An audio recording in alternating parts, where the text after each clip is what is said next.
Hey everybody, what's up? Welcome back to Games Cage Talks, my sometimes weekly interview show where I bring in different friends and people from all across the internet talking about, honestly, usually whatever, talk about what they're doing, but we can get loose with everything that goes on. But of course, I usually have some kind of outline of questions. Obviously, if you've seen the title, you know that for this week we have Mr. John Cartwright. That's me. Hey. That is you. Hey, how are you, John? Yeah, not bad. Oh, it's boiling, man. So it's like it's Really? 40 degrees Celsius, which is like 100 degrees Fahrenheit, and Oh I my can't God. stand it. That is really hot. That's crazy hot. Is it always like that, or is it just this summer? It's rarely no, like you usually it's raining, usually it's freezing, but today, yes. like whenever I record, I've got to close my windows, and it's so hot. Oh my God. Well, I'm gonna boil you down. I'm gonna boil you down a bit. That's why I'm here. How you been? First of all, I've said this on Twitter, but congrats on having a kid soon. Oh, thank you. It still feels really weird. Right. I'm 25, so I'm not young, but I'm not old either. You're a year older than me. That's it. Yeah, I mean, That's it's still crazy. so weird though, because my career is games. I play games for Yeah. a living, Yeah. and it feels weird to do that while also having a kid. So I don't know what's gonna happen. It's crazy, right? What's the process like? What's the pre having a kid process like? Is it like just preparing rooms? Is it like what's that whole process like? So I'll be honest, I don't do much of it. My fiance yeah, Roxy, she's obviously. preparing all the time. Right. She's constantly ordering new things in, and because we're in quarantine, she's just like on Amazon every day. Just there's packages always arriving. Right. So yeah, she's the one who really gets everything prepared. I just my kind of God. nod along and do what I can. I guess I mean like I'd say based on like obviously what you do and her having kids too, it's like I guess like staying at home this year hasn't been that much of a effect. No, not really. Like we'd often go out to Nintendo for like events, and those are pretty much stopped. Yeah. I think the only event they've done this year for us was Clubhouse Games, and we had this Zoom call with a bunch of Nintendo people. Right, I remember that. Yeah, but like, there's not been that many actual game releases, so I guess that hasn't changed them that much. Yeah. But yeah, my work's basically the same as always. I just get up in the morning, record whatever's on, and yeah, nothing's really changed that much. And there's always that big like, is it so? I mean, I guess it works out for you guys the time difference between you guys, right? Because like some can take care, like you probably take care of a lot of the news that breaks like at night randomly or whatever. Mm-hmm. So how does that work? So my colleagues are all over the place. So we've got some people in Pacific, some people on the coast. my So God. like, I think Andre's 8 hours behind me, and I think I'm 5 hours ahead of 5 hours ahead of Derek, I think. Oh my God. Yeah, so the time zones, they kind of like work out for us. So I end Right. up doing a lot of the news in the morning that they sleep over. Like sometimes I'll wake up in the morning and there'll be like a direct announcement that I slept through. Remember when those used to be announced? Good times, good times. Yeah. Long But time yeah, ago now. yeah. So yeah, I mean, obviously, like if someone, I mean, most people probably know you, but if you were to give your elevator pitch, right, of who John is, what do you do? What would you say? I'm just some guy who talks about games on the internet. There you go. Then Like, there's it down. in more There's it depth, down. though. Yeah. I'm from GameXplain, and I'm the guy who talks like this. And I basically I review games. I talk about news of games. I just give my opinions on games. I've also got my own YouTube channel called Just John Cartwright, where I do whatever I want on there. Sometimes bring on guests. Like we recently have, we have something coming up for a Panel to Pond video, which is also of Puzzle course. League. I've got some guests on that. Like we've got Scott the Wads, we've got Andrews. That's coming up at some point. Right. But yeah, apart from that, I just talk about games, and that's pretty much me. It's crazy that I only recently found out you had your own channel. I always just, like for the longest time I thought it was just games, and then I think a month ago or so I was like, wait, you have it? I was like, oh, John has a channel. It was very random for me, but it's funny. Yeah, I mean, it's not been around for that long. Well, actually, before GameXplain, I had my own YouTube channel, which is kind of how I got into GameXplain. Interesting. And I've repurposed that as something else. So like, it's great doing GameXplain all the time. Right. Yeah. But sometimes you need something just to kind of refresh and do whatever Kinda you your want. So that's what that channel's for. Yeah. And like in terms of getting into games, was it through because I know they did like some hiring they did some hiring tweets like whiles ago and even recently. Was it through that you got in, or was it something else? It was something else. So as I was saying just now, I did my own YouTube channel for a while before GameXplain, and it was never really big. it was big enough to get Nintendo's attention, so they would Right. give me review copies of games. Okay. That was way before they like got strict about it, because Right. nowadays it's really hard to Yeah. get in contact with them. But yeah, back then I had maybe 7,000 subscribers, so it was all right. Mhm. And they would give me review copies for games, and they gave me Mario Kart 8 Deluxe. Oh, wow. And through that, I had to find people to play online with for the review. And we had this big press server with like Alex Olney, with Andre, with a bunch of other people in there. Right. And yeah, it's basically just for the purpose of playing online. But after doing one of the races, Andre just messaged me saying like, "Hey, do you want to come on a discussion with us?" And that was my first interaction with him ever. Right. Right. So it kind of just led on from there. So I did Mm. a discussion for Mario Kart, and then I just kind of became a guest. So I think I Right. came on for like the ARMS discussion, some direct discussions, and eventually I just started working there. It Yeah, just kind of happened that's over crazy. like gradually.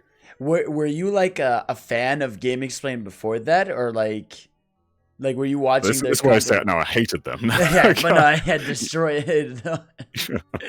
Like, Yeah, you I would consume the watch show like like- their analyses. I'd watch their discussions. Yes, it was kind of weird going from being a viewer to being like a member. Right? Yeah, that's definitely a weird It feeling. was always weird to start with. So I got on like a call with them, and there'll be there'll be Derek and Andre and Ash on there, and I'd be like, I've been listening to these guys for years. Right? So I'd like build myself up before joining the call. I'll get really nervous, but now it's just like talking to friends. Yeah, of course. No, I felt that too, because like even I would like I had that when like I used to be so in love with like the Japan Time podcast, which is like Roger and his friends, and like I used to listen to that so much, and then like now like just being able to be on it, yeah, like even now to this day when I go on, I get like a little nervous beforehand and get excited, because it's weird to go, yeah, like from something you are a fan of to listen. I mean, even talking to you in some way, because I think I've legit been like watching games since the Mario Bros. U guide, so it might have been like 8 years now. I think I'm the same. I'm pretty sure that was my first video too. Right? Yeah, exactly. It's like, because I just need, where were some of those star coins unfairly placed. But yeah, no, like watching from then and like legitimately like getting excited anytime I see GameXplain discussion pop up. I like whenever it goes on for like a 2-3 hours long, I'm all in. I get super excited. So yeah, no, just crazy to see it. And like, especially I feel like you definitely because they're a little older, right? I'm pretty sure Andre and Nash are a little older. They are. Yeah. Yes, I'm 25. I think Andre is in his I think mid or late 30s. I don't know exactly. They're all kind of scattered in their 30s though. Right. But that's what I'm saying. Like when you joined, it's been what, 3 years? No, it's been 2. It's been 3 years, right? I'm pretty sure. Well, so my very first review would have been Skyrim. So I think that's when I officially started. Right, So that was like okay. late 2017. Yeah, So yeah, so around 3 years around 2 now. or 3 years. Yeah. And it's like there was, I feel like there's been, and this could just be like a convenience of the company shifting, but I feel like there's definitely been a shift since you joined of like way more like, I feel like first of all like face cam stuff, right? Like I think GameXplain never used to do any face cam stuff, and I feel like you started doing that a bit more, which has brought that out of the others a bit. Is that the case, or am I just like reading into it too much there? No, I think so. Yeah, for sure. So I started doing some face cam stuff on our Patreon. I mean, to start with, Yeah. it's like this Patreon series called Face to Face. And that was fun doing that. And it just kind of made its way into other videos. So we recently did, we've got this new series called Game Club, Yeah. where we like play through a game at the same time. So we're doing Danganronpa at the moment, which no one on the God. team's played this before. So in that, we basically have our cams on and we'll just talk to each other like that. And I think it makes discussion a bit more natural. Because like when you can't does, see right? someone, it's hard to know exactly when they're going to talk and what cues are coming in. So yeah, I think that definitely helps make us a bit more human as well, rather than just Exactly, floating yeah. voices. Yeah, because I feel like for the longest time, like that was kind of not the GameXplain thing, but yeah, like you'd never associate GameXplain with you'd associate with the voice more than you would the face. But it's cool that now people can see the face more. I feel like especially Labo, because like you literally had to, like even Andre, you had to literally like have the cardboard on and show how it works and all that stuff. That was like a big face scam time there. Yeah, like we still get comments every single time we show our face. Like people are like, "Whoa, that's Whoa. what they look like." Yeah, exactly. It's crazy. Like obviously, like they're not on Twitter, especially. But that's just really cool there. And like, what is just like an average day at GameXplain? Like, how does the process work usually for things? So it's different every day, I'd say. Yeah, like an average week, I'd say. Like how do like the things like shift, who does what, how does editing go, all that stuff. Yeah, so we kind of, for the most part, we just kind of do our own thing and then just, like, I guess work together on that. So if there's a piece of news that's coming out, we'll have someone else do a thumbnail, but the video side is mostly entirely on that person. Right. But like for a news update, that's easy. Like, you Yeah, of basically just course, record something and then put like some images in there, and that's kind of it. Yeah. But yeah, I guess we have that luxury of having other people on there, so we don't always have to be working on something because someone else carries the slack for the day. Right. But yeah, like I usually wake up in the morning and I'll check Twitter. Like that's my go-to source for what I've missed. Because people are always talking about what news is going on there. So I'll go on Twitter in the morning and I'll usually just just surf on Twitter for like half an hour. And yeah, I mean that's really it. And like if there's a game coming up and someone's reviewing that, then they have to kind of take care of that and not really be distracted by other things. But yeah, I mean it's usually when there's stuff going on, it's different. Like when there's directs and then when there's other announcements happening, our work shifts a lot. But lately, it's been a lot calmer, and we're just kind of trying to do our own thing. That's what like Game Club kind of is. Yeah, I mean the thing is like this because of like this year, obviously like a very Nintendo centric channel. Obviously, you guys have started covering a lot more stuff. But a very Nintendo centric channel. I'm sure it's been kind of challenging this year to have Nintendo stuff to cover, and you got to be creative with it, right? Because it's not a constant news drop. It's not like you have 5-6 game trailers that you can analyze. It's not like there's that much easy discussion stuff. So how's that has this year's Nintendo's oddity like affected how content is given out? Yeah, I'd say kinda. I don't know if this is the same for everyone. I've seen some other YouTubers talk about this, but ad rates are like as a whole, they're down. So like you're putting the same amount of work, but you get less money for it. Interesting. Okay. That doesn't really affect me personally because I kind of get like a cut sum and it doesn't really change from that. So, but for people who are on their own, they'll be getting less, which sucks. So I guess Animal Crossing was very helpful because that was just this evergreen game that just kept delivering. Yeah. But after that, like Clubhouse games, it did pretty well. I like Clubhouse games, but it wasn't like a big performer. Yeah. Same with Xenoblade, I guess, because it was a remaster, which was it's a great game, but a lot of people know everything about it, so it's kind of hard to do content on that. Yeah, game. exactly. You can't like do that much other than like the future connected stuff for new review stuff. Yeah, so I mean, other platforms have helped. We've always been multi-platform. I guess, like the focus has always been Nintendo, though. But everyone on the team plays across all consoles. We don't really have any bias towards any of them. Yeah. So just covering the next gen stuff's been pretty natural, I guess. Yeah, and I mean, like that's another thing is like I definitely obviously noticed over the years because obviously like whenever. Usually like back then I feel like maybe I'd say like during Wii U era. Whenever like Game of the Year talk would come out, that's when you'd hear the crew mention other platform games because like obviously they're playing stuff everywhere, but it wouldn't necessarily be fully covered except for like some indies or stuff. But I feel like definitely from Switch era and on, or like Megan around when you joined too, that's when I feel like people started seeing more like, oh wow, look, a review for Monster Hunter, a discussion about the PlayStation event or now the Xbox stuff. I was like, was that also like an internal discussion to be like, we should now start dedicating also discussions to the other platforms too, instead of just like, we'll talk about those games when they come up, but not necessarily covering it? Yeah, I mean, to an extent, yeah. Like, there's still portions where news will come out for other platforms, and because our focus is mostly Nintendo, we don't cover everything as granularly as we would with Nintendo stuff. Yeah, which I think is good. Yeah, like we don't want to flood everyone. Like that's always a constant thought too. Because we do put out quite a lot sometimes, especially during directs, and I'm very aware of that.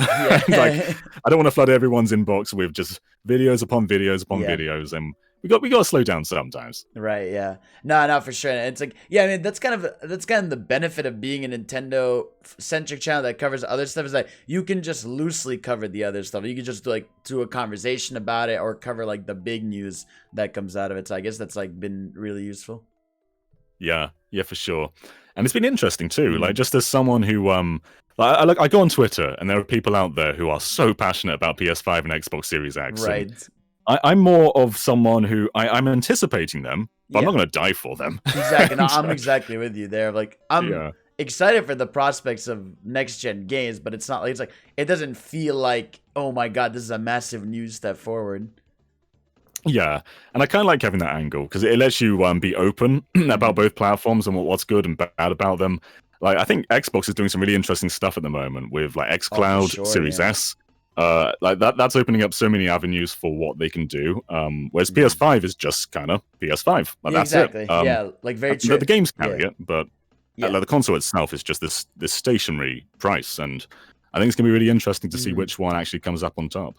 Yeah, exactly. No, I'm excited with you there. Like, yeah, like Xbox, you could tell they're trying to do. I know every podcast ever has mentioned is like, yeah, clearly Xbox is trying to be like a platform. They're trying to evolve what it means to be like evolve the meaning of no, it's no longer just a traditional generation. It's just this is your Xbox, and it'll just upgrade, and it'll be very like you'll be able to access your games anywhere as long as we're able to. Whereas PlayStation wants to go in the more traditional route of just no, you every 6-7 years you get your traditional box, which works, and you get big exclusives. And obviously we have Nintendo, who's never gonna be possible to read fully.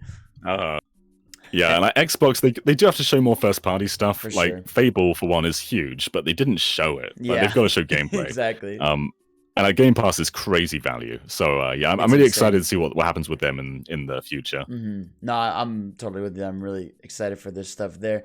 And yeah, I mean, like, how does also like the because obviously like as you get as you guys grow and get bigger and bigger, it's like it's still, I'm sure you guys have that there's always a stigma in people's eyes that like when you guys cover anything that isn't Nintendo, I'm sure there's some kind of negative stigma that comes out from some people. How do you guys like kind of, or in general, there's obviously a stigma, obviously, like how does a Nintendo centric channel deal with the bias discussion, right? Like the discussion that people can like that, oh, obviously they cover Nintendo, they're going to be biased about it or stuff like that. Like how do you guys mentally balance that stuff?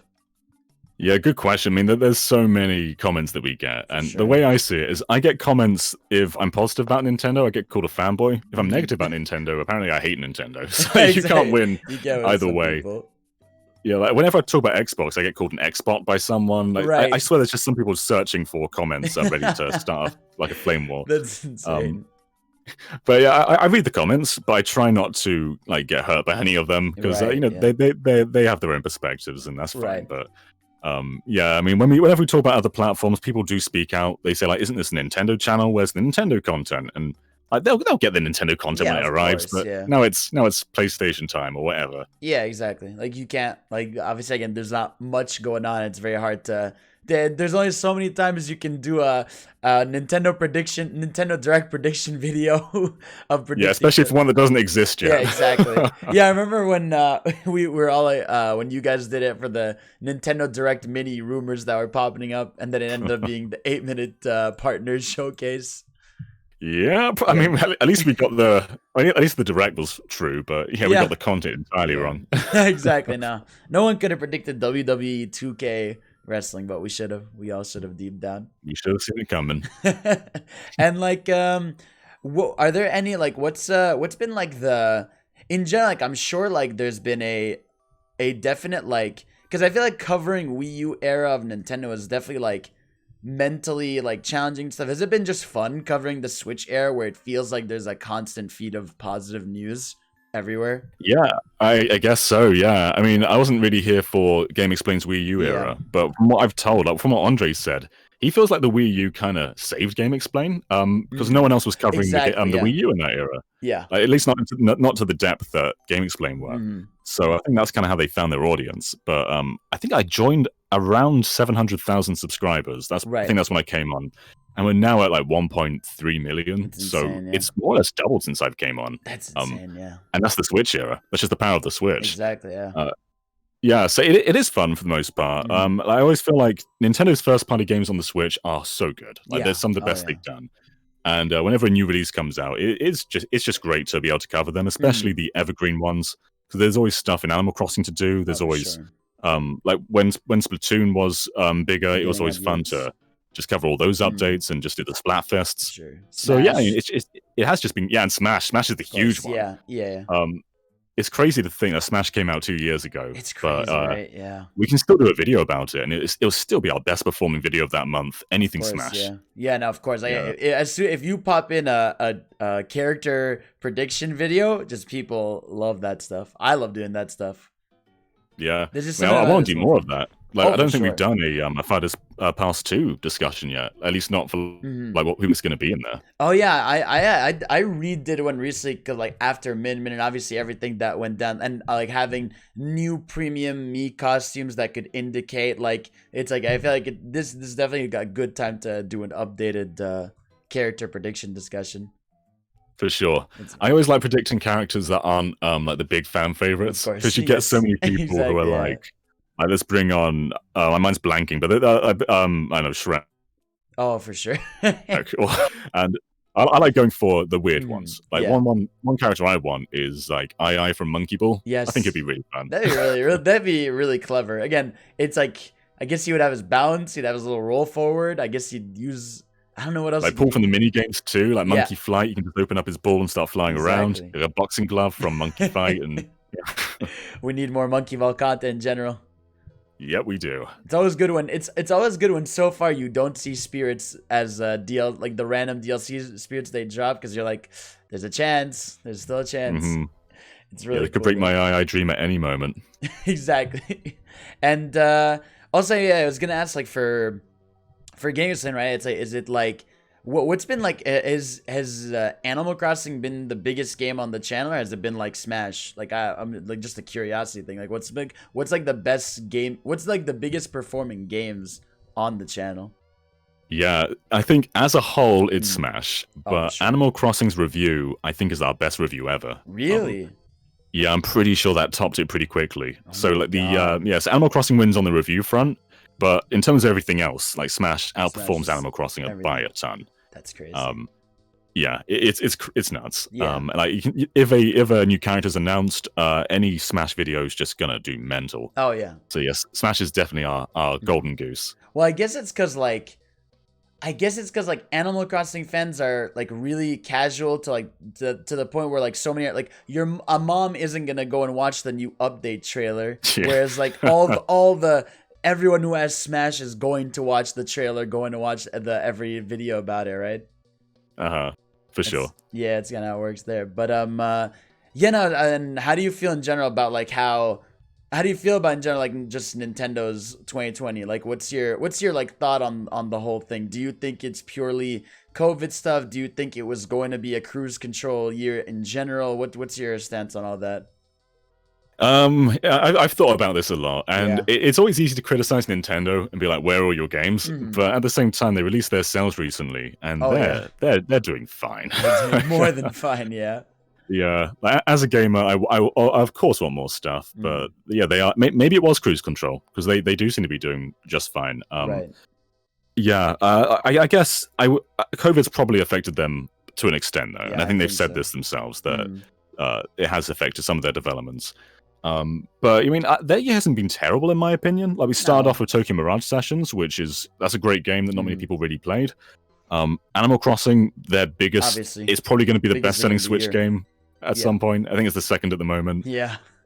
Yeah, and then like we've got some cool small ones like Clubhouse Games and Xenoblade Chronicles Definitive Edition. Paper Mario was great. Paper Mario, yeah. So like, yeah, it's not really been a bad year in terms of just releases. Like especially if you look at the Wii U, that had so many years that were far worse than Switch's 2020. Yeah. It reminds me of it kind of reminds me of 2018, right? Because when you look back at 2018, it was like Mario Tennis Aces, Octopath Traveler, Donkey Kong Tropical Freeze's port, Smash at the end of the year, and Pokemon Let's Go. That was pretty much their big lineup of games. So it's kind of similar to that year, except I'm sure a game or two slipped this year that were gonna be this year or so. Probably, yeah. And you never really predict what they're gonna do next. Like Pikmin 3 was just announced for October. Yeah. I think we're probably gonna get maybe another 2 games this year. I guess we'll see. You never really know when they're gonna announce anything. Yeah, that was definitely the thing about Pikmin is like when I saw it, the painful thing was that it was October 30th. I was like, oh, that means September is gonna be empty most likely, and it's not until the end of October that we get Pikmin 3. Yeah, I think Paper Mario had 2 months, and was it 2 It or was 3 months? two. It was two. It was announced in May. Yeah. So I guess that's I guess there's a chance they could announce something, but it's very Yeah, it's unlikely. very for unlikely September. by this point. Yeah. Yeah, it's fine. We get it in that sense, but more. I just like to go back to yourself there. So for you, right? Obviously, not knowing GameXplain was going to happen, not knowing necessarily that even your YouTube would have taken up. What was like the original plan? My plan was just to drift by and hope something happened. Oh, really? I didn't have a plan. Really? I went to college, which is I guess I should explain this. So college in Right. England is the school after high school, and then there's Yes. university, which I think is your Right. college. We had we have that in Canada. Oh, I have it in Montreal too, where it's high school, then college, and then university. Okay, so it's the So that same. works, All yeah. right. Cool, yeah. So I went to college, and then after that, I thought I'd just do my YouTube and hope something took off. Mm, So I took like 2 years off to do that, and I just struggled to get any traction. right. I feel like my content was alright, but the audience just wasn't there for it. Mhm. And so then after that, I thought I'd go to university, and that took 3 years. And I got my degree in PR and comms. So I have a degree that I don't use. and, but like in my last year, that's when I started to get like in conversations with GameXplain. Right. So once I finished uni, I was already working at GameXplain. So I just kind of Right. fell into that. It just worked So out. my idea was like never to work in games exactly. Mhm. Like I guess when I was in uni, I was hoping that maybe I could use my degree to get a job at Nintendo or something. Interesting. But like yeah, I didn't really have a plan. I just kind of Right. fell into what I do. Right, yeah, exactly. I know. That's kind of like whenever I've talked to anyone who does content, it really always feels like someone got like you got lucky, you just kind of fell into it. Because you can't really sit down unless you're like super dedicated and it's like you can't really sit there and be like, I'm going to have a successful YouTube channel, I'm going to have a successful this, unless you like really you're definitely pushing all the time, right? It's hard to read. You don't know if people are gonna be engaged with your content or not. For sure. Yeah, I was always that kid who didn't really know what he wanted to do. So like we'd be in school and people would be like, so what do you want to be when you grow up? Yeah. And some people would say like fireman or policeman. And I'll just say, I don't know. I don't know. Definitely not policeman. But, Right. but yeah, like yeah, it's always been weird. Mhm. I was probably like 5. I was reading like game magazines and everything Right. like that. I was always like refreshing IGN and game trailers. Wow, really? But I never really viewed it as a career though. Like I always just saw it as this thing that some people, of course, got paid to do, but Yeah. I didn't think that I could. So it's kind of nuts that I'm kind of here now. It's amazing, right? Because yeah, like, even it's like, yeah, when you're so passionate about it, when you're, because I would even do this thing like when I was young, I'd be like, I don't know, when did I remember? I feel like the first game I used to do extensive research on was like, what's Mario Bros. DS? That was what 2007. Pretty sure. Yeah, something like that. Yeah, something like that. So it's like I remember just like searching reviews for that, and then like continuing on from there. So it's like then there's just passion of just. I remember I would just watch Let's Players, and I would just like in my head when I would just play games, I would commentate in my head or just like commentate out loud to myself. Or I'd with my janky laptop, I'd like flip it in front of the TV and film it. Even if I was just, That's even if I amazing. wasn't posting it on YouTube. Yeah, there's like an old video of me maybe when I'm 12 years old of me saying, "Here's how to get 99 lives in Mario Bros. Wii," and it's like really funny. I was really similar, man. When I've had a few channels before my other channel. When I was like 12 or 11, Right. and it would just be things like me filming glitches in Twilight Princess, or Right. I'd do that thing where like your notepad and you just kind of like write things down and then screen capture that. Oh It was my awful. God. Oh my god! And I mean, speaking of that, like, what's your like gaming history? Like, what were your like early game memories? What made you like really get into it? So my first like proper console was a Game Boy, and I think Oh. I got that with Mario Land and Pokemon Red. Right. And then after that, I got a Dreamcast as my first home console, and Okay. I think that's where I really got into games. Actually, like I love playing Pokemon, but the Dreamcast was my introduction to a much broader array of genres. So I played Right. like Sonic Adventure and Crazy Taxi, and even Resident Evil Code Veronica. And I think I was like 5, so Oh my that was probably not a God. good pick for a young Probably John. not. But yeah, I mean, after that, I actually didn't go on Nintendo home consoles for a while. So then I went Really? PS2 after that, and I didn't really get a home console until the Wii, not Nintendo one at Wow, least. okay.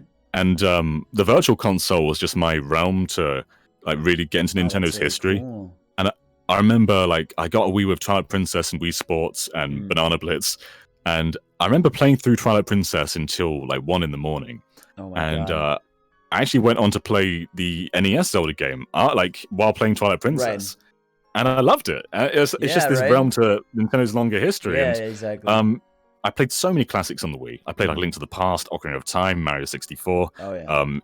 It was just this route. It was this Yeah, man. paradise for me for retro games. No, it's like again, we're only a year apart, so I think we have pretty much the same style there. Of like, yeah, the Wii was really the way, because obviously, like when I remember I have Game Boy Advance, I played like Mario 3, and I like it's crazy how, like it wasn't even until later in my life that I knew honestly that those were SNES games, right? Because back then to me, those were like Game Boy Advance games. I'm playing Mario 3, I'm playing Yoshi's Island. But yeah, like then going on to the Wii Virtual Console, being able to play N64 games there and older stuff, and even being able to put in GameCube games, it's like it was such a cool like almost history lesson. Yeah, I was the exact same with Mario Advance as well. So I had Mario Advance 2 and 3 on GBA. And when I finally played them on NES and Super Nintendo, I was like, where's the just what I needed line? Yeah, exactly. It's so weird to pick up a mushroom and not hear that. That's just what I need. Oh my god, I remember that. It's funny. Or like when you boot up the game and you would see you could choose between the main game or what was it, the Mario Bros, like the arcade one. Right, the arcade game. Yeah, that's so it is really, it's like a different time and stuff. But yeah, it's like that's what I miss definitely about just virtual consoles. Just obviously it's growing and getting better, but like having so much of it there, like at such a bigger lineup and bigger pace. And again, like it's like obviously one of it, on one hand it's Nintendo stuff that's missing, but like we know nowadays that a lot of third parties, like they like to sell their own classic collections and stuff. Yeah, and even on Wii, like third parties on Virtual Console were crazy. Like we had Sega and TurboGrafx on there, and Neo Geo. Whereas nowadays, Neo Geo just want to sell all their stuff on their Arcade Archives thing, which that's great too. But it's also it gets pretty pricey. Whereas on Virtual Console, it was super cheap. Yeah, I feel like there's a Neo Geo collection every 7 minutes. I feel like I see that all the time. Everyone, like, how many were there? How many games were there? Must have been way too many. And yeah, continuing from there, yeah. So you got into it from the Wii, and then you were you just went on from there. Obviously, like, so did you own a Wii U? I assume.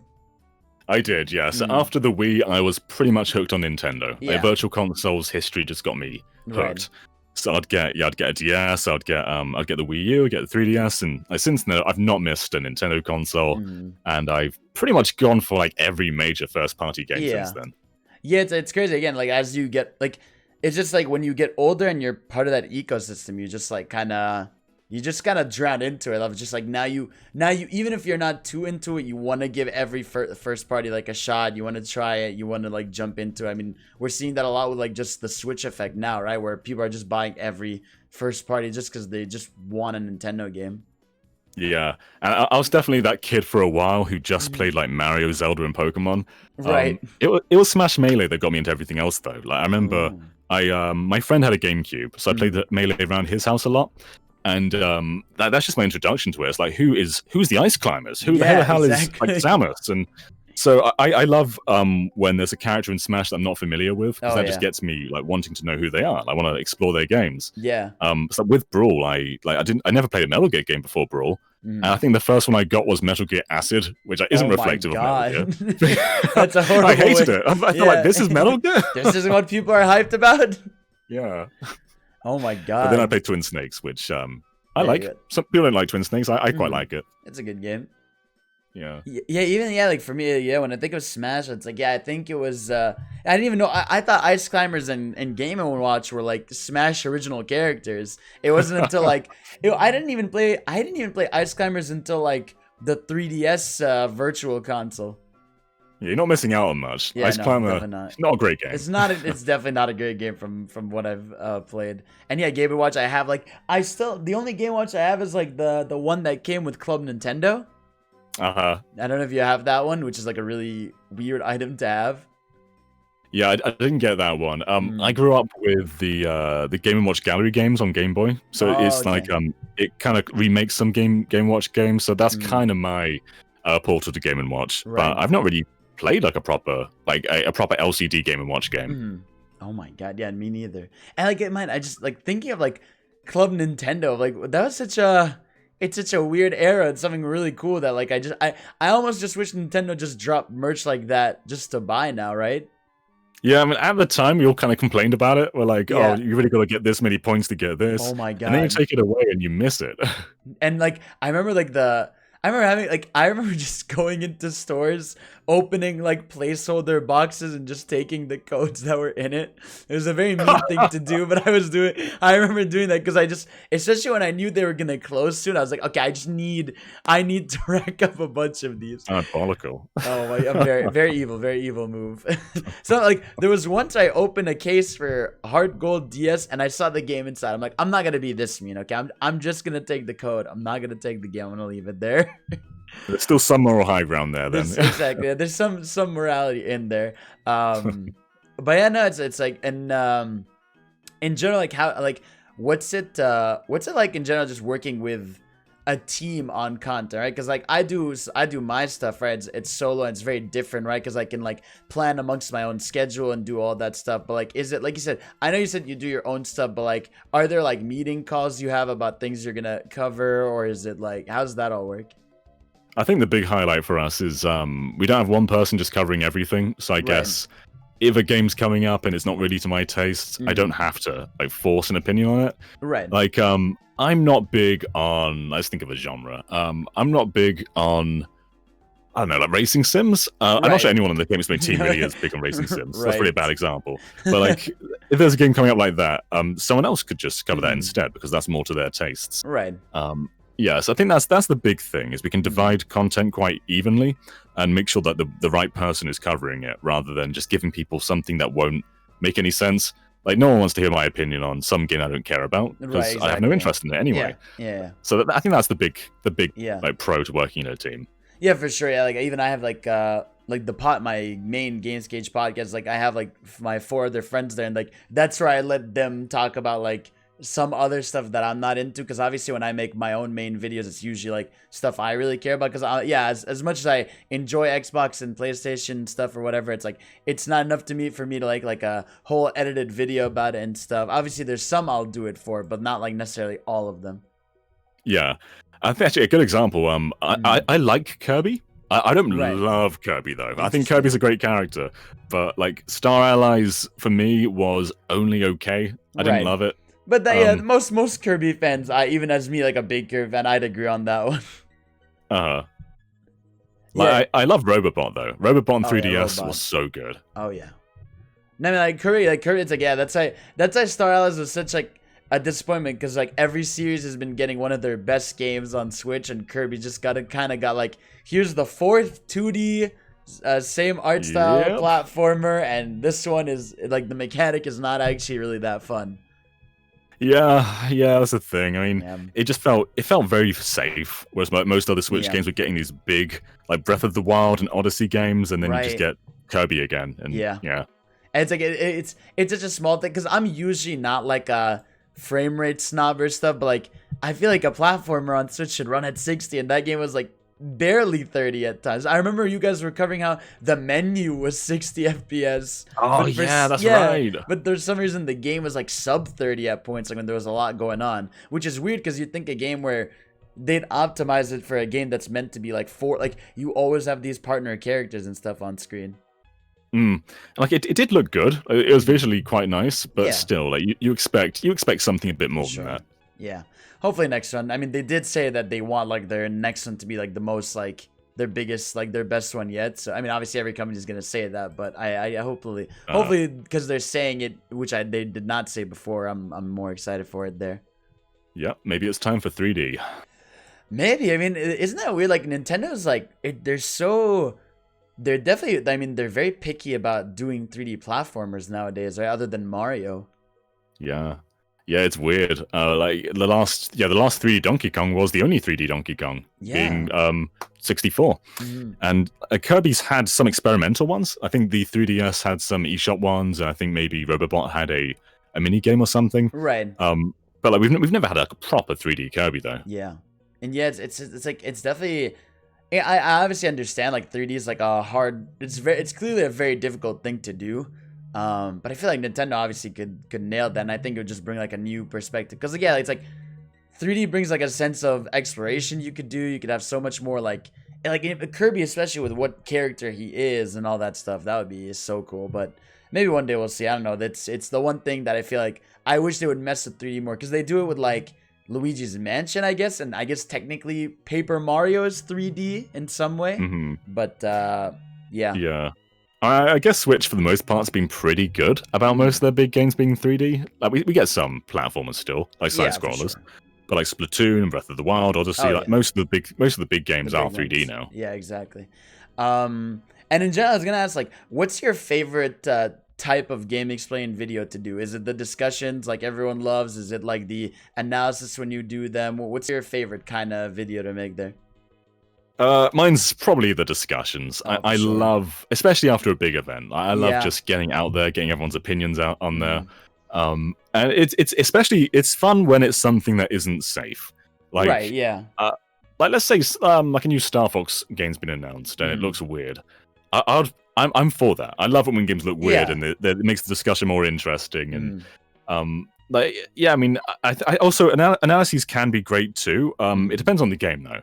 Like, I think I analyzed Astral Chain, and that was a fun one to do, but it was weird because there's no basis for anything. Yeah, there's not like it's a new IP. Yeah, exactly.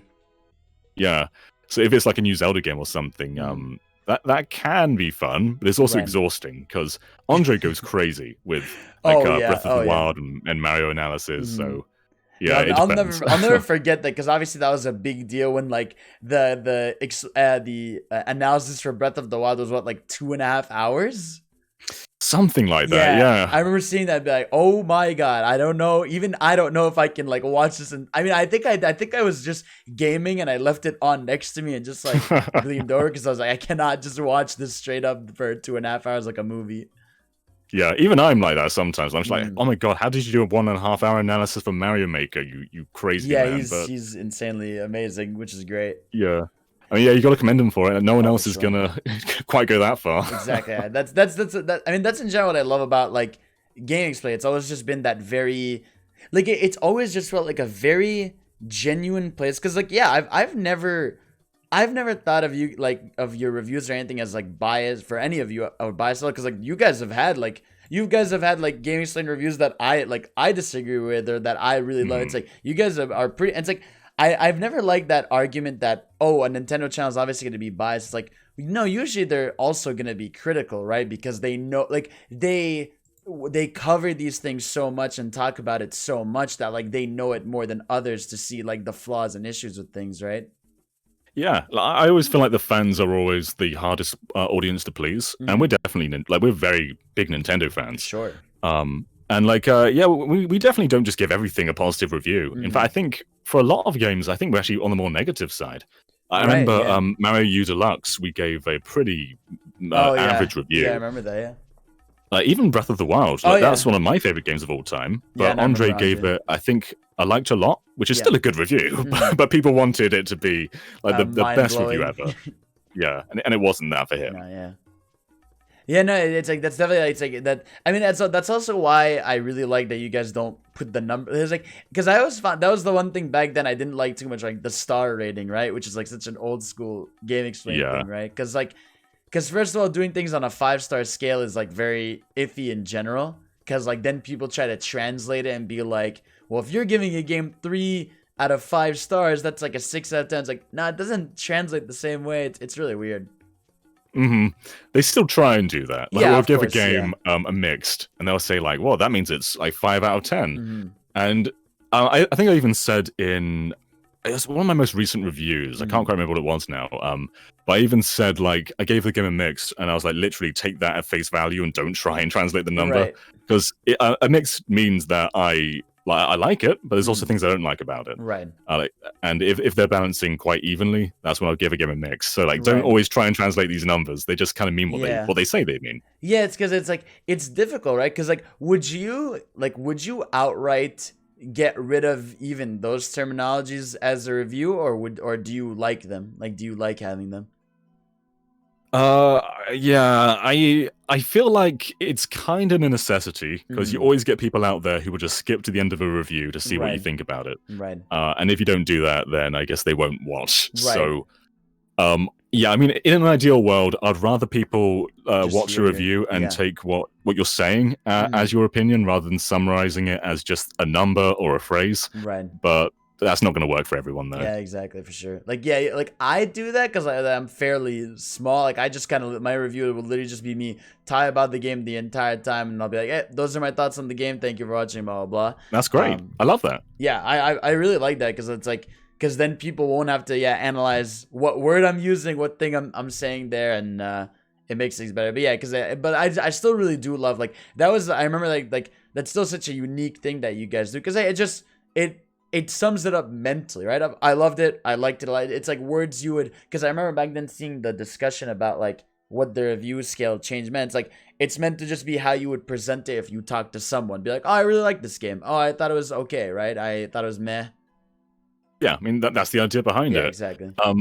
My one worry is mind blowing. We've always had that. There's always been a Mm, logo we've had since the beginning, right, but we didn't use that until Odyssey. right, And now it's become something that I've become very aware of. right. And I don't want to use it. I'm always worried that Yeah, I I'll know use what it you for the mean. wrong game. Like you'll review something, and then maybe a few months later, you'll like double take that and be like, "Oh, Yeah, maybe I raised it too high." So for me, a mind blowing is something that I look back on and just still love, like right. months later. And I don't know if I can do that for a game Mm, that I'm just reviewing in a few weeks. mm. Do you have a Switch mind blowing game? It might be Breath of the Wild for me, Right. but I Yeah. still feel like there's some things to improve upon. Mm, So I struggle to give it mind blowing, but if right. there were a game, that'd be it. Yeah. Because yeah, again, it's also the same. It's the same thing as like even a mind blowing wouldn't have to be like it's perfect, right? Like a mind Sure, blowing thing could yeah. have issues too. So yeah, that's where the mental difficulty lies, right? Because again, people expect something that's a 10 out of 10 or a mind blowing or something to be like literally zero flaws. Like there's literally no game with zero flaws. Like genuinely not a single one. There's ones with extremely minor flaws. But there's no game where you could like if you really sat down on every game and wanted to find an issue with it, you definitely could. Yeah, for sure. And no one's ever going to agree universally on a 10 out of 10. Oh, for sure. Like, Yeah. I've seen multiple outlets give games 10s that I would probably give like 6s. Like, Yeah. no one's going to agree on everything. Right. And in general, how do you feel about like just like Metacritic in general and how like the like scores are aggregate? Because like I found I think because like one thing I find that's like it's not just because on Metacritic it's not just the scores. It's that there's some scores that are worth more than others. And it's like a Hmm. really weird thing. I don't know how you feel about all that. Yeah, I'm always a bit iffy on Metacritic. Mm, I feel like reviews should be diverse. I think it's right. boring when everyone has the same opinion. Yeah. And I think you like people. They have certain outlets they trust, they respect, and they go to them for their reviews. So I find it strange to like culminate all the reviews Hmm. and just give an average. 'Cause Right. that doesn't really give you a perception of what everyone thinks. That's Right. just taking the big ones and getting a number out of it. Hmm. It's handy. Like I guess if you don't want to look at all the reviews and you just want Hmm. to know what the general average is, like that is kind of handy for a consumer, I Yeah, for guess. sure. But it also, I think people often just use it for like fanboy wars. Yeah, for Like people would sure. be like, Yeah. "Well, this game got 97, so it's better than this game that got Yeah. 95." And I That don't think doesn't. I don't care that much. Yeah, exactly. Yeah, that's a fair one. And so what do you like? So once you well, because how many months has it been since the pregnancy? So it's due in November, and I It's due in think November. Okay. we found out after the Sonic movie. So I guess that's what Oh my the Sonic god. movie is what spiced this up. Um, so I think yeah, since February. So Mm, yeah, we've only got like 3 more months to go. right. Yeah, it's like how like is it like is there do you know like how do you have like a plan for what you're gonna like once you have is it like a few weeks off GameXplain? Is it just that you're gonna be minorly covering your stuff for a bit? What's like your plan you think there? Yeah, I think minorly covering's probably Mm, that's probably what's going to yeah, happen. right. We've talked about it, but nothing Mm, like extensively. right, yeah. I guess it kind of helps us that this year's looking rather light. I guess Yeah. the new console's coming up, but Apart from those, like November shouldn't be too bad, No. so it should be okay compared to other years. But Yeah. for the most part, I think I'll just kind of be there in the background and not really be as like full time as I am now. Right. Yeah. And I mean, hey, if November is a 3D Mario collection, the coverage won't be that bad either, because it's just it would just be like comparing to older stuff and all that. Yeah, I mean, we can start writing our opinions on that game now. There you Just go. go and play Mario 64 and Exactly. get ahead There of the you go. game. And because you're like you are like a big retro gamer too. Like I noticed, like you have obviously like a big collection. You love retro stuff. Is that like where does that come from? Was it just because of the Wii? Is it just, do you prefer older games to newer games? What's your stance on all that? Yeah, I think it mostly extended from the Wii. And when I was becoming, like, I guess, a late teen, I would just start collecting games. Like, Right. before that, I would sell all my games to buy other games. Right. But when I started getting more money coming in, I wanted to rebuy all the games that I sold in the past. Right. So I'd be getting all these Wii games and GameCube games that I'd sold for everything else. Mhm. And then it got further than that. So then I went into my retro game stores and started buying games that I'd bought from Virtual Right. Console. So I'd get like a Super Nintendo and get like Mario World and all Mhm. those. And once I built up my library to have everything that I've kind of owned in the past in physical form, that's when I got a bit deeper. And Mhm. I remember for my 18th birthday, I got an Atari 2600. Oh my god. And I'd never played that before. So I got that with like Mario Bros. And Donkey Kong, which had Atari ports. Right. And I'll just get like a bunch of games like that. Oh my And yeah, god. since then, I was born way after a lot of these games came out. But Right. Yeah, for sure. I just find a lot of these games timeless. Like some of Yeah. them are flawed now, but for me, it doesn't really matter when a game came out, as long as it's fun. Yeah, I'll have fun. Yeah, isn't it crazy how, like, especially I feel like the Switch era kind of brought the most like life to this, of like, now people just don't like NES games. Like, they just, like, most of them just age really poorly, and most people just don't care about them anymore, which is crazy. Yeah, I mean, there's certainly some NES games that haven't aged well, but to say the entire console hasn't, like, then No, that's yeah, a stretch. for sure. Yeah. Yeah. I think it's more that people are just, I guess, tired of it, because like that's the one that's always Yeah. the first to get added to any like virtual lineup or whatever. Yeah, for sure. Like, I don't want to play Urban Champion again. Like, that's been no. sold so many times Please, now. no more, please. And Is Urban Champion on the online service yet? I'm not sure if it I don't is. think they did. I don't think they put it. I hope. There you go. I That's like next to month's think- game. There you go. I mean, I don't even think, do they even add NES games? I don't think so. I don't They I haven't don't think so in a while. Yeah, they haven't in a while.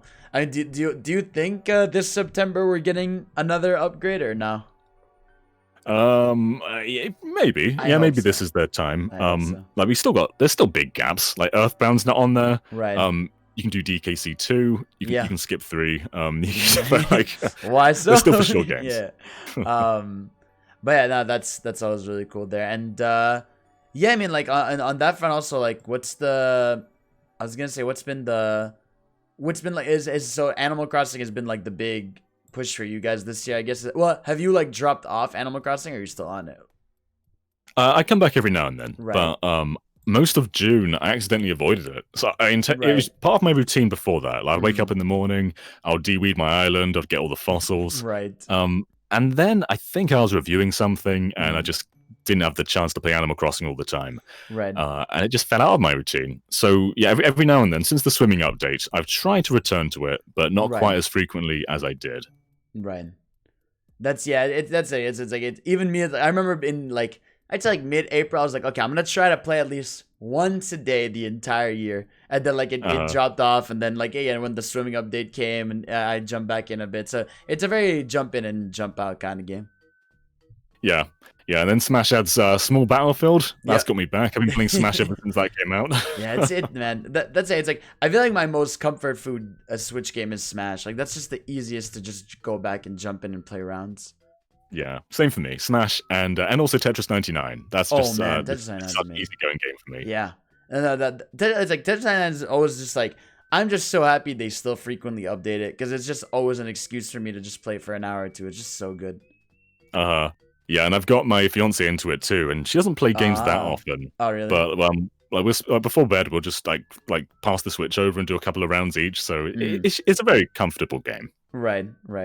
And I was gonna ask too, like, how's the Do you guys have like, because I know you guys like to get creative with different kinds of content. Like I remember you guys at Summer were doing the GameXplain debates or the 10-year anniversary stuff, and now you're doing the clubhouse play. Is there like more ideas you guys have for like creative stuff you're doing in the future? Oh, for sure. Yeah, we have a Google Doc just full of ideas. Oh, It's just cool. finding the time to do them. Yeah. Like the game club, that's been on there since it's got to be like maybe 2 years at this Oh point. my god. So, yeah, sometimes things just sit there for a while. Right. But yeah, there's always ideas we have. It's just finding the time, which is tricky because there's always news going on. Right. Yeah, there's always again, I mean, the best thing about the gaming world as opposed to like even right now like movie and show industry that's very slow because they can't film and stuff like that. The good thing about games is that it's continuously flowing. Like there's still like even if not Nintendo, it's still been an amazing year just for games in general. I mean, you have stuff like Ori, you had stuff like Doom Eternal, FF7 Remake, but like there's just a ton of Cyberpunk's coming. There's like still a bunch of games out that are really amazing to like cap off this gen. Yeah, absolutely. Yeah, it's been a really good year actually. Yeah. For games. Oh, yeah, definitely exactly. not for humanity. Yeah, not for humanity. Yeah. Yeah, like the game of the year is going to be hard. I don't know what my sure, favorite yeah. game is right now. Yeah, do you have like a ballpark? Like what would you say like maybe like not in order your like favorites? I think Ori and the Will of the Wisps is pretty high up there. I also think, yeah, I mean, Animal Crossing is definitely high up there too. I don't know if it's my game of the year though. And yeah, apart from that, maybe I actually haven't played The Last of Us Part 2 yet, so I have no opinion on that right now. Right, yeah. But yeah, Final Fantasy VII Remake I was actually a bit disappointed with. I liked it, that, yeah. but it wasn't everything I wanted it to be. Yeah, exactly. There's something for everyone out there, at least this year, I feel like, which is a good thing. Yeah. But yeah, so usually I like to cap these off with two things. So first of all, you gotta ask me a question. Okay. Go for it. Okay. All right. Okay. One sec. Let me process you this. Got this. Process it. Think it over. Right. You got this. Okay, I got this. I gotta think of a good question. He for lost you. it. Then. I don't want to waste it. Don't worry. You got this. I believe in you. All right. Okay. Are any Persona games going to be coming to Switch this year? And do you think that Atlas is preparing any of them at the moment? Interesting. Okay. This year, I'm not sure. I think they might because they did. I mean, they saw the massive success due to the Steam version, and they had their recent earnings call where they said after its success they're planning on remastering more and giving them to other consoles. I think it's inevitability by this point. I feel like maybe Persona 5's lost its chance because they're like, you know what, it's over. Let's just let that game cruise on PlayStation. It sold everything it's kind of wanted to. But I really do think they could get 3 and 4 on there. And maybe if they're crazy, the older ones. But I feel like 3 and 4 on multi-platform is just inevitable. But I think Switch is going to happen. I don't know. It's like, again, we've talked about it. I've heard you guys talk about it. It's like, Atlas and Nintendo just have a really good relationship, whether it's the Q series, whether it's Scramble coming to Switch, whether it's Joker and Smash. It's like, it's not like it's a rarity or an oddity for those games to come to Nintendo. It's just a matter of I feel like the Persona 4 on PC was like the breaker. Like, I feel like that was the moment they saw, oh, wow, we can actually sell a bunch on other platforms, and I think it's going to come. Yeah. I actually got one more personal question for you, one that's not to it. do with games. Go for it. So, like, you are so positive. Like, right. You're one of the most positive forces I've seen on Twitter. I do my best. How do you deal with negativity? Like, how do you process that? And like, how do you let that bleed into, like, your content and personality? Right. You know, it's funny. It's because, like, I feel like I'm not like, for example, for you guys, right? You guys are so big that, like, there's probably a bunch more negative comments, and so it's easy to filter it out just because you kind of expect it, right? For me, as someone who's still like fairly small and is growing, it's very rare that I get a negative comment, so I definitely see it more. But I don't know, like for me, it's really just a matter of like, it's just like another voice on the internet, and I just kind of got to focus on my life, and I don't know, I feel like there's just an inherent joy in me that looks at the comedy of life, the joy of life, like the people that are actually enjoying my existence and stuff. And it's like, I'd rather just like spend my time on those people and like make sure they're having a good time as opposed to feeding other arguments on the website. And it's like, especially because like if I was talking to those people face to face or whatever, it'd be so different. But like on a website, it's like you have to there's context of tone, there's how they believe you're shifting things out of context stuff. So I just rather not engage in it. And I don't know, it's like I just want to be joyous and chill with the people that are having a good time, which is most people if you're like good enough at like fostering that community. Because like your community is gonna be the people you foster in. If all I posted was what are your controversial takes, I dislike this, I dislike that, yeah, it's like then you're just gonna draw in negativity. I just try to avoid that as much as possible because I genuinely just want to hang out and vibe. The weirdest thing for me is I look at your content on Twitter especially, and you are like you're never like offensive. So I don't know why Twitter takes you down like constantly. I don't know what happens. I think it's just it's the issue of like when because my original account was taken down because of just music copyright of like old videos, and they struck it all at once, right? So then like if one or two people, like if a few people band together to like report or whatever, Twitter will be like, oh, this is a what's it called, as like you're avoiding suspension, right? And they'll detect it, and then they'll bounce it out easier. So now I do have I got a VPN now, so hopefully I'll be good. But of course, you never know with me. But again, I don't even care anymore. Like I'm just used to it, and I know like my crowd will find me back, and I'll just find more people. It's just an easy thing for me, to be honest. It is always cool to see you go from like you get 10,000 followers, and then Twitter deactivates your account, and then within days like you're back up again. Yeah, exactly. I just rise back. And again, it's just because like if I let myself be sad and down, that's like what mean people want. But if you're just happy and you keep going about your time, people will just find you. And of course, like I do have YouTube, I do have Twitch, so it's not like Twitter's the only place to find me. I've really loved Twitch streaming during all this quarantine time. I've dedicated. I do it like 6 times a week. Like for two-ish hours, and it's been really fun. That's awesome. It's really good. And then usually I like to ask, like, where do you see yourself in 5 years? I don't like to say 10 because 10's like a little too far off. What do you think in 5? Yeah, I mean, this is again back to just my take on life, where I just kind of skate by. Just skate by, exactly. That's the best way to do it. Yeah. I guess maybe it's hard to say because I look at my job and I don't know if it's something like I can do forever. Mostly because I guess when you're talking about games all the time and you're quite front facing on camera, I don't know if you can do that in your 40s or 50s. Because people look at you and they'll be a younger audience and they're like, do I really want this guy and the guy that's my dad's age talking about this stuff to me?